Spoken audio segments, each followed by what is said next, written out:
Hi, everybody. My name's Dave Huffman. I am the marketing director and programmer for the Capitol Theater in Cleveland Cinemas. Thank you very much for joining us for this first virtual Q&A that we've done for the Racial Equity and Inclusion series at the Capitol Theater. We are very honored to have the film's director, Jacqueline Olive, with us today. Say hi, Jackie. Hi, how's it going? And we have Jeremy Taylor, who's the community engagement director, community engagement. What's your title exactly, Jeremy? I'm the community engagement coordinator. Coordinator, that's it, yes. And so he's going to be leading the discussion today. I'm going to be kind of stepping out, just kind of moderating things. I'm going to explain kind of how this is going to work. You'll see that as you're joining us, you'll see the chat that is over there to the left. So feel free to engage, make comments as the discussion is going on. If you have a specific question that you want to ask, I would ask that you use the Ask a Question field that should be over to your left, just on the kind of below the screen where you're seeing us talking. And just submit your question there. Try to keep it to one question per topic. And then we'll go from, we'll kind of field those questions and take them as they come in. You can also upvote someone's question. So if you see that there's multiple questions in there and it's something that you've wanted to ask yourself, just kind of upvote that. And then that just kind of acts as you asking that question as well, because it'll make it kind of go up in the queue. Okay, so I'm going to bow out and let Jeremy and Jackie take it over for a second. Oh, and I should say that this is the first one of these that we've done, so I apologize in advance if we have any little glitches, so just bear with us. It might be a little occasionally awkward, but you get to see us in all of our kind of casual realness in our homes, I guess. So, all right, thanks. Jeremy and Jackie, go ahead. Oh, thank you so much, Dave, and thank you, Jackie. And before we get started, I just wanted to shout out a couple of reminders. Detroit Shoreway Community Development Organization is a proud partner of the Cleveland Votes year-round nonpartisan voter mobilization initiative focused on equitable civic engagement to educate, connect, and empower communities for a more informed, participatory, and knowledgeable engagement experience. To that end, we want to remind all of you registered to vote in Ohio that due to the March 17th in-person election being canceled because of COVID-19, voters must request a vote by mail ballot. Have you requested yours yet? To do so, visit www.443vote.us to be directed to the Cuyahoga County Board of Elections website to request your ballot today. You can also call 216-443-8683. That's again 216-443-VOTE. The deadline to request your ballot is April 25th, but your ballot needs to be postmarked by 5 p.m. on April 28th, so don't wait. There are so many ways to request your ballot. You just have to take the first step. It's very important, just as important as our next announcement, 2020 census. Visit my2020census.gov today. If you didn't already fill out the census questionnaire that you should have received in the mail. It's quick and easy. The 2020 census questionnaire will take about 10 minutes to complete. It's safe, secure, and confidential. Your information is private and protected. Your response helps to direct billions of dollars in federal funds to local communities for schools, roads, and other public services. Results for the 2020 census will be used to determine the number of seats each state has in Congress and your political representation at all levels of government. And for more information about this series and our local response and resources in the Detroit Shoreway neighborhood during this period of self-quarantining and social distancing, visit us at www.dscdo.org. All right, phew. Again, this is the second film of our third annual Racial Equity and Inclusion film series, showcasing films that focus on race and racism, and invite a lot of different participants into our neighborhood's journey of understanding and demanding racial equity. Diversity and social justice are core values of DSCDO, and systemic racism is antithetical to our vision of diverse, sustainable, and desirable neighborhoods where all people thrive. And this is also the first film that we've tried to make available to you online. And we're joined this evening with Jacqueline Olive, who's the director of Always in Season. And Always in Season is a documentary that follows the tragedy of African-American teenager Lennon Lacy, who in August 2014 was found hanging from a swing set in Bladenboro, North Carolina. His suspicious death was ruled a suicide by law enforcement, but Lennon's mother, Claudia, her family, and many others believe Lennon was lynched. So Jacqueline, thank you again for joining us. Where are you joining us from this evening? Yeah, thank you for having me, Jeremy. I'm in Durham, North Carolina. At home, like a lot of you, I'm sure, are at home as well. And I just have to say that I used to have a coordinator position, and I know what that means is you're all things to everyone. So I can appreciate the work that you're doing. Thank you. Always in season. I watched it for the first time today, as I think most of us on this call have. And I think the first question I want to ask you before we jump in to some of our questions, I see that we might already have one down there, is how did you hear about this story? Yeah, I worked on the project for 10 years. It was 10 years in the making, and I began researching and developing it in 2008 and 2009. So I spent 2 years just understanding the history, really working to wrap my head around the scope of lynching violence, working with a number of experts, academicians in the field, putting together an advisory board of the top scholars, and really just trying to understand how this history has impacted us. What has this meant in terms of the lingering impact on communities around the country? Because lynchings happened in every state but 4. There were nearly 5,000 documented lynchings, and experts believe that number is probably, the actual number is 3 times as many, because it doesn't account for the bodies that were never found or those murders that were never documented. And so it's had a profound impact on the country. And so I always thought of this film as a contemporary story, even though it deals with historical lynchings. It's really very much about what people are doing now on the ground for justice and reconciliation. So I'd filmed all over the country, from Duluth, Minnesota, to Lawrence, South Carolina, to Monroe, Georgia, where they do the reenactments, which is part of the storyline.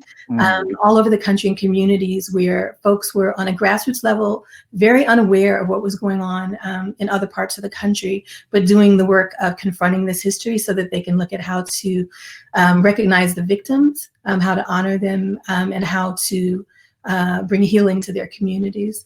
And so I'd filmed in Monroe with the reenactors for 3 years in a row, between 2010 and 2014, and was wrapping up production in July of 2014. Around those deaths, two couples were lynched at the Moores Ford Bridge in 1946, and that happened on July 25th, and the reenactments occur around the anniversary. And so I'd filmed there for 3 years and thought I was ready to wrap production after about 4 or 5 years of filming, when I learned about Lennon Lacy's death in Bladenboro, and just could not imagine what his mother Claudia must have been going through. My son was Lennon's age, so I understood that it must be horrific to have your child's death wrapped in that kind of suspicion. And so I reached out to Claudia to learn more, and ended up filming in Bladenboro for 4 more years before we finished. Wow, thank you. We have our first question from the audience, Stacy Q. And she writes, in the film, there's an immediate sense of division among the community. Can you touch on your experience with the locals, where you considered an outsider or invasive, and things of that nature? Sure, and I'm guessing by the community you mean in Bladenboro, because again, I filmed in 8 or 9 communities, and you see 3 of them in the film. And there were commonalities across the board. In Bladenboro, I expected that I'd get on the ground and learn a number, there would be a complicated array of different opinions on Lennon and who he was. And literally everyone I talked to, whether they knew him well or knew him incidentally, had only great things to say about him. And so it was really, it hit the community as a whole, and people wanted to find answers. The divisions were generally about whether or not people were factoring in this history of lynching terrorism, and whether or not they were factoring in the racial divisions. It was an important thing for the police to consider as they got on the ground and started investigating the case, to take into account this history, to take into account the family's concerns that it might have been lynching. And within just a few days, they had essentially ruled his death a suicide, not really taking account for what was going on currently around racist ideology and threats and what's gone on historically. And so there were folks who wanted answers, but were satisfied when they got the conclusion for the police because they're seen as the authority. And so there were people, particularly in the Black community, who were very much not satisfied, including Linda's mother, Claudia, and really fought to get more answers. Was that, thank you, was that, so, and correct me if I'm wrong, but so there was the local police investigation. Yes. That, you know, really struck me. I think you start off the film with the 911 call. Mm-hmm. And that 911 call, I can't wait to watch this documentary again, because the woman who made the call, or the woman and the police officer on the phone and the dispatch, she was like, can you take him down or something like that, to see if he's still breathing. And I just thought that was just so interesting. But so correct me if I'm wrong, but there's the local investigation, which was quick. But then there was towards the end of the film, there was the federal investigation. Did their response from the federal government surprise you at all? Sure. And that was not a quick investigation. It's hard to know how cursory it was.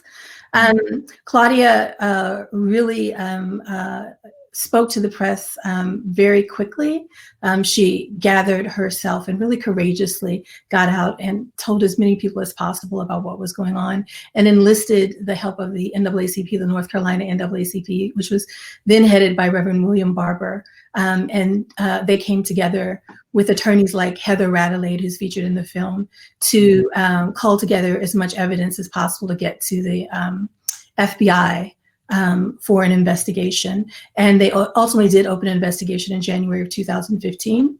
And a year and a half or so later, in June of 2016, they contacted Claudia to come for a meeting in Raleigh at the federal building, and essentially told her that they were closing the case because there wasn't enough evidence to pursue a homicide investigation. And so we were surprised by that. I think Claudia expected them to contact the family, to have more contact with the family, and to really dig in ways that, as far as she's concerned, as far as Pierre's concerned, that they didn't do. And it's hard for me to know what they did do, because the FBI, the medical examiner, the police chief, the coroner's office, they all, the district attorney, all refused interviews. And the FBI did not release their records to show how they came to their conclusion. They ultimately released a redacted summary, but there was enough information to fully understand how they came to their decision. Yeah, it was very shocking.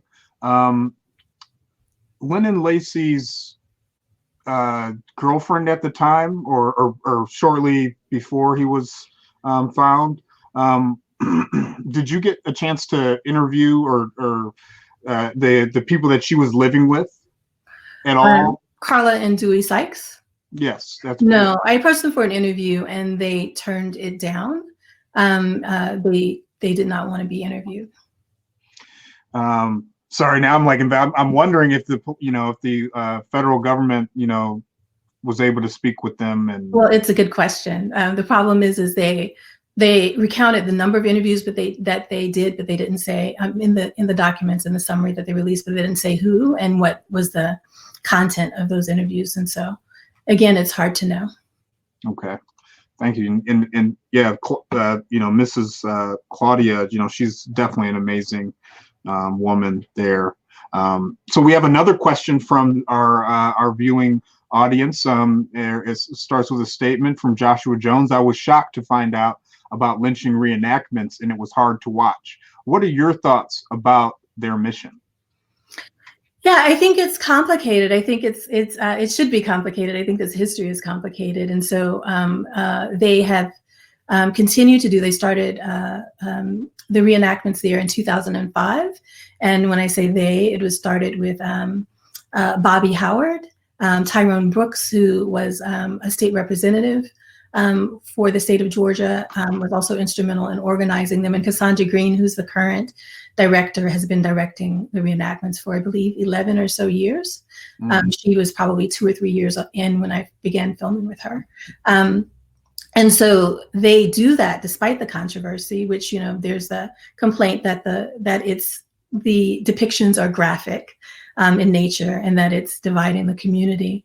And I think that concern really is ignoring the fact that the actual violence was graphic, the actual lynching, it was seminal violence that really was the factor that really has severed the community. And when there is cover up and denial around the details of that history, and people are not just brutalized, but are made to be silent about the brutality, then I think it's really important that there's this grassroots expression of the need to tell the story as people there know. And Bobby Howard had spent, I think, 20 years or more doing oral histories in the community with family members of the victims and friends who were alive and present to get the details that really shaped their depiction, the reenactors' dramatization of the events. And how did you get connected with her? With Cassandra? I think that's her name. She was the woman in the film who was like directing the reenactments. Yeah, so I was just doing those 2 years of researching. I found that there were these reenactments going on, and I at first couldn't imagine what that must look like, what that must be, and I started to think about the parallels between, or the reasons, the motivations why people do Civil War reenactments, right? Is to honor the victims and to tell the story from their perspective, and so I started to look at it from that perspective and reached out to folks on the ground and found out, like Cassandra, found out that's exactly what they were doing, is looking at how can they bring the national spotlight so that there can be justice. Because in 1946 was just a generation ago. My mother was alive in 1946. And so they believe that there are people still, that there were when they started and could possibly still be people who were connected to that lynching or who have knowledge about what happened, and really wanted folks to come forward, in addition to wanting to make sure that people didn't forget about the lives of the Malcolms, George Dorsey and Mae Murray Dorsey and Roger and Dorothy Malcolm, who were lynched in 1946. Thank you. We have our next question from the audience, from Jenny Spencer. I found some of the commentary by white residents about their town, Bradenboro, to be poignant. They state that everyone gets along, and yet there is Confederate symbolism, symbolism everywhere, and the town's mascot is a black beast. Do you think the white community in Bradenboro is aware of the weight of this history and symbolism? Do you know how the black community perceives it? I think some white people in Bladenboro are aware of it. I know that some people are, and understand the need to look deeply into what happened to Lennon. I think that the community at large is much like, and it's a town of 1,700 people. It's geographically remote, so it's a small town by small town standards. And so in a lot of communities in the South where there is some degree of isolation and there's not a national spotlight on what's going on, what you find is that the narrative about the Confederacy and symbols like the Confederate flag, which I believe are akin to Nazi symbols, it's the same thing, and to parade them around is a terrorist act. And so I think that the narrative has been about the Confederacy, about remembering the Confederacy and honoring the Confederacy and honoring the legacy that some people believe is really important and valid to kind of display in the South. And so there's a combination of things. It's not across the board that white people buy into that narrative, but unfortunately, it is the prevailing narrative of the community. And really the official narrative in a lot of places around the country. Wow. Our next question from the audience from Jerry and Bette Mayer. Former Cleveland residents and current North Carolina residents, we were concerned about the Lynn and Lacy murder in Bladen County. I would note that the Leslie McCrae Dowless absentee ballot voter fraud in 2018 was also in Bladen County. Does the director think there is a relationship between the events? Yeah, absolutely. There's a relationship. It's really what the film is about, is that it's important to understand what's going on in this case. And it's important to understand if Lennon was lynched, who was involved and who was responsible. But at least as important is how the institutions show up around his death and around similar cases of Black folks found hanging publicly in recent years. And so the questions that the film raises is how the police responded, how the press responds to cases like this. Do they stay and do they dig in and do they acknowledge this history and really work to understand in depth this history of lynching that really affects not only Bladenboro, but almost the entire country. And so for me, the film has always been about not just this single case, but about how institutions, how important it is that we hold institutions accountable for the work that they're charged to do them with equity, but also what are the things that we can do for each other in these communities. Because I think it's really wonderful that you had been following the person who wrote in had been following this case, because there were people when I started filming in North Carolina who hadn't heard about this case. And so it hasn't really gotten the attention that it merits, nor have any of the cases that are similar. When there are dozens of cases since 2000, like Lennon's, of Black people found hanging publicly, they've all been moved suicides. And there hasn't been a national outcry and understanding about whether or not this is a new trend in suicide. Most people, when they commit suicides, do it from the privacy of their own home and not out in public. And there's that taboo for Black folks around hanging, right? And hanging from trees in particular, which has been the case for a lot of those particular cases. And so when there's not this national outcry, then how are institutions showing up and how are they complicit? That's the question. It's one of the questions that the film raises. A comment in the section, talks about the bravery of the reenactors and also yourself as a director. Question from me, at any point during your 10 years working on this project and more, were you ever scared? Did you ever have any close calls or things that felt ominous or anything like that working in these areas? I was always careful. And I was also always careful. I took precautions to make sure that our crew was safe.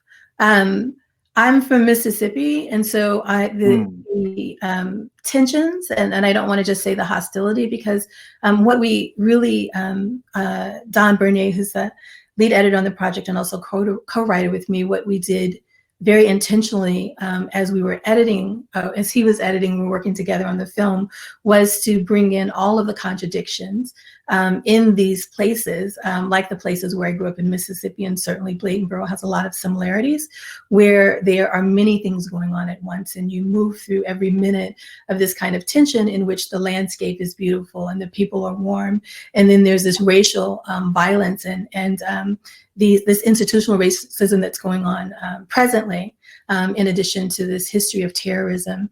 And so for me, I was navigating all that in addition to people who, didn't want me there and who were very vocal about it.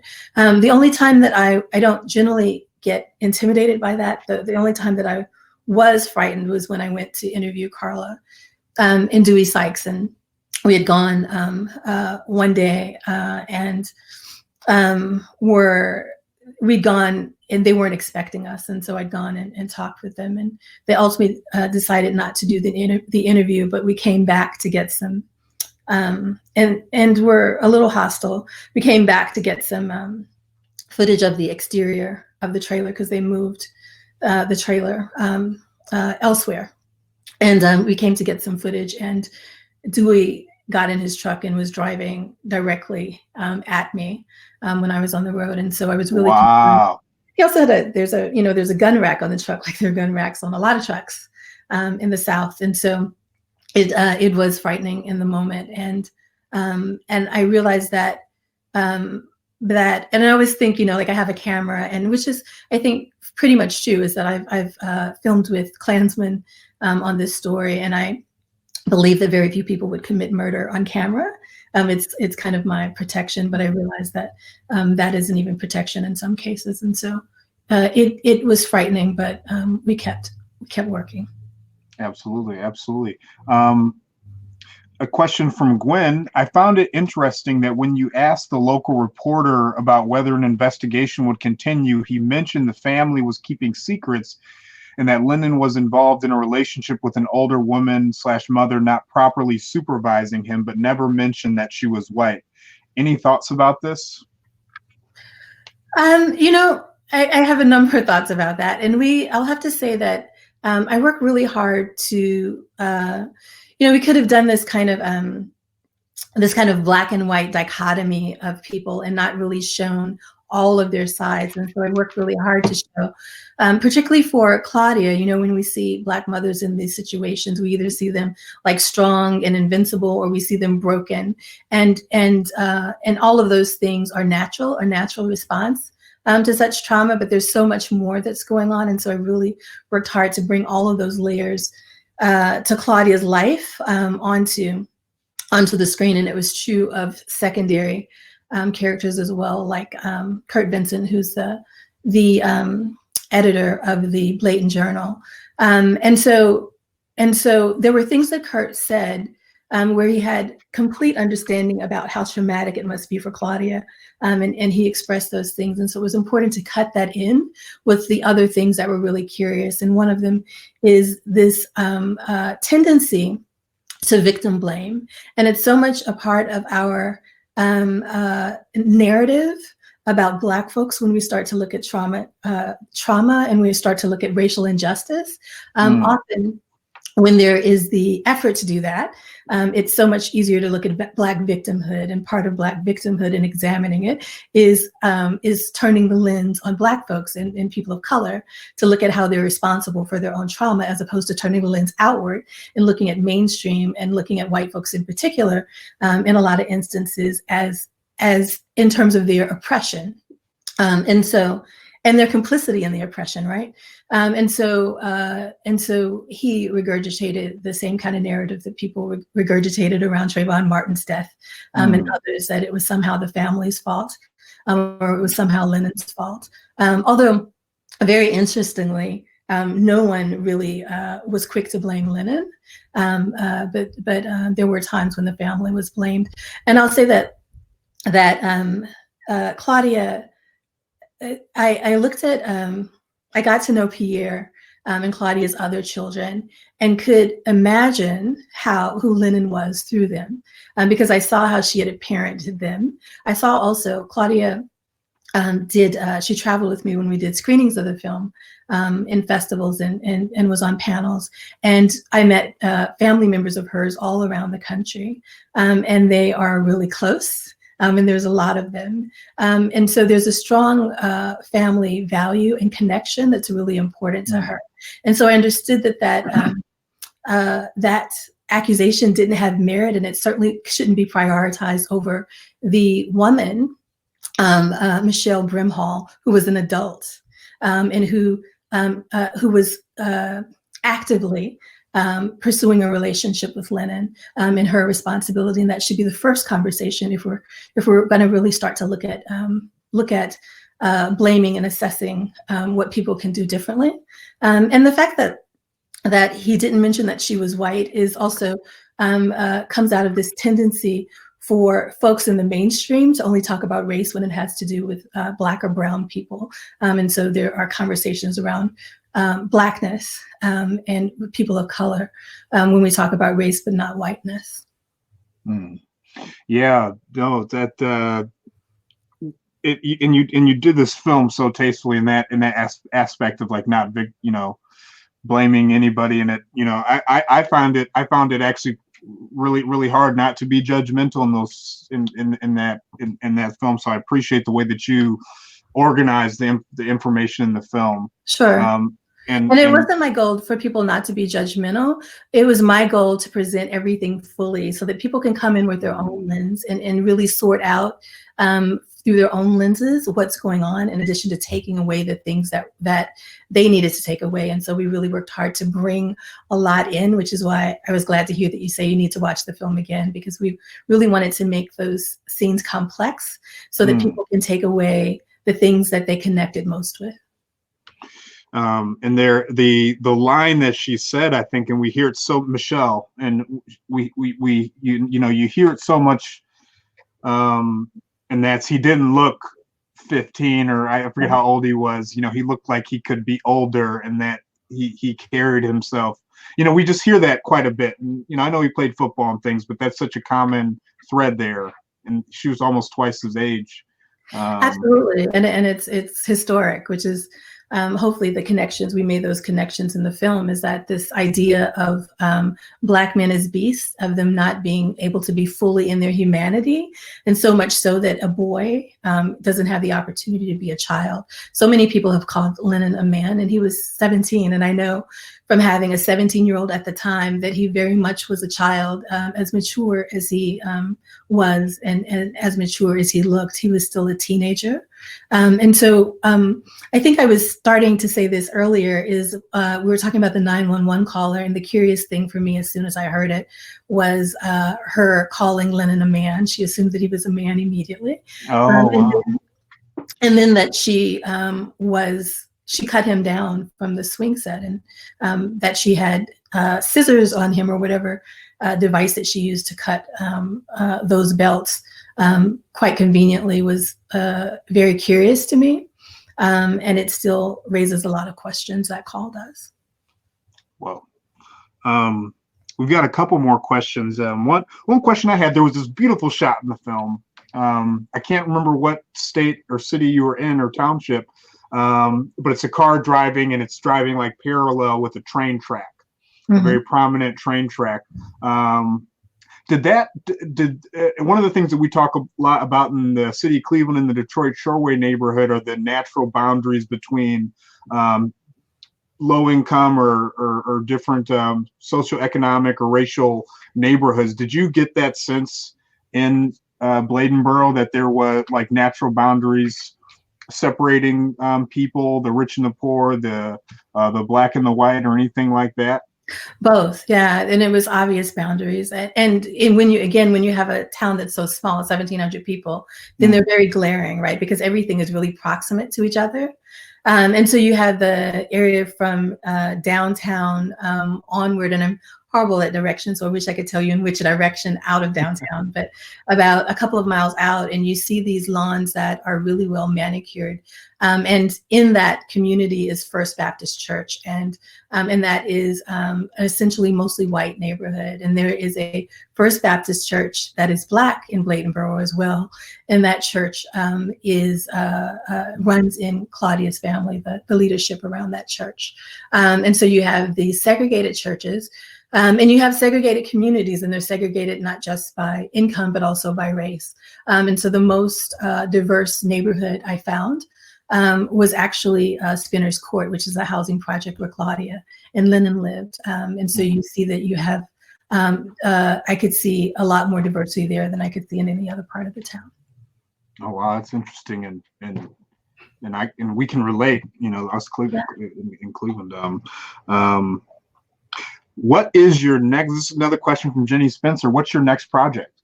Are you working on anything? I'm working on, I think I'm developing 6 projects or so. Wow. I'm working on a couple of, I've decided to do a lot of collaborations after coming out of 10 years working for about 9.5 years on my own solely. I had by the way, a great team. And I'll also say that footage, a lot of the footage that you see in the film that's so beautifully done is primarily from cinematographer Patrick Sheehan. And we had a few other cinematographers on the team as well. But I've had the great fortune to collaborate with a lot of really talented and wonderful people, which I tell filmmakers all the time is that's the key, is that not just that they're good at the work that they do, but that they really value the mission of the film that you're making. And that they're just really wonderful people to work with. It makes 10 years on a project, it makes it enjoyable.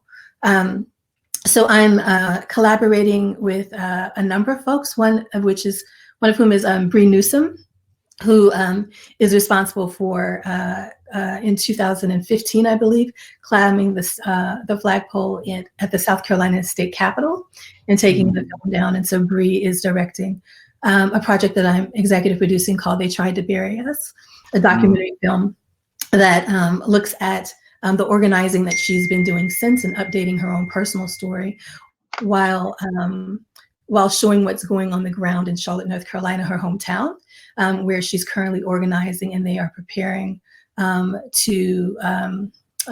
preparing for the RNC National Convention, which hopefully will still be going on in August. But really looking at this city, Charlotte, which bills itself as a hub of the New South, but is in fact deciding to put $50+ million in the security alone to host the Republican National Convention, which is more than the entire budget for housing in that city. So developing a number of projects, a fiction film, and I also just received a grant to work with Frontline on an investigative reporting piece, and so I'm developing that as well.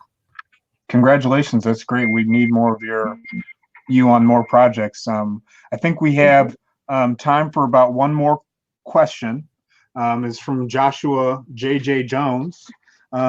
Anything in particular you would like people in larger cities or the North to consider about this story?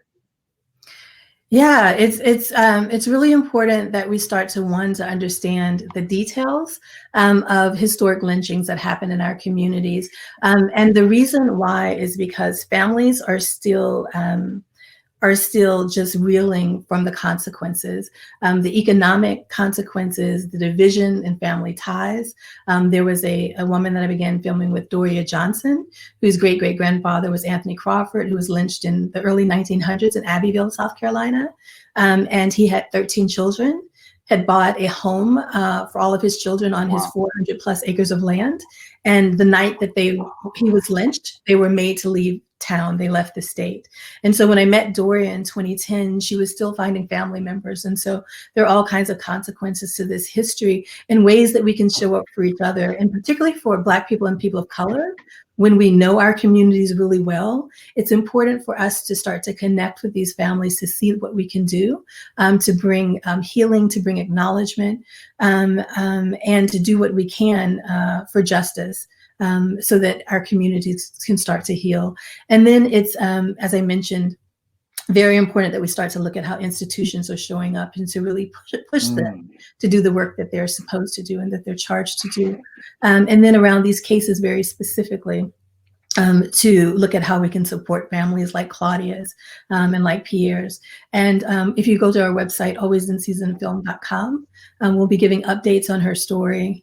And also letting people know how they can help. And so, again, that's alwaysinseasonfilm.com. Well, thank you so much for taking the time to talk with us and answer our questions, Jacqueline. I think, and I'm grateful for the opportunity to speak with you this evening. And we'll turn it back over to Dave Huffman. Yeah, I've just magically reappeared. Thank you so much, Jackie. It was a great conversation. Thank you, Jeremy, for hosting. And thank you all for participating and asking such really thoughtful questions. I thought that was a really great discussion. And we always get complimented here in Cleveland that we have good, intelligent audiences that ask really smart questions. And I think that was evident tonight. And I see that Jeremy did post the link to the film's trailer, or the film's website, over in the chat section, so you can copy it from there. I also wanted to say that this discussion is actually going to be it's recording live as we're doing it, and it'll be posted. So we'll make that link available to share. So if you had friends that watched the film but couldn't participate in the Q&A, they can still watch the discussion afterwards.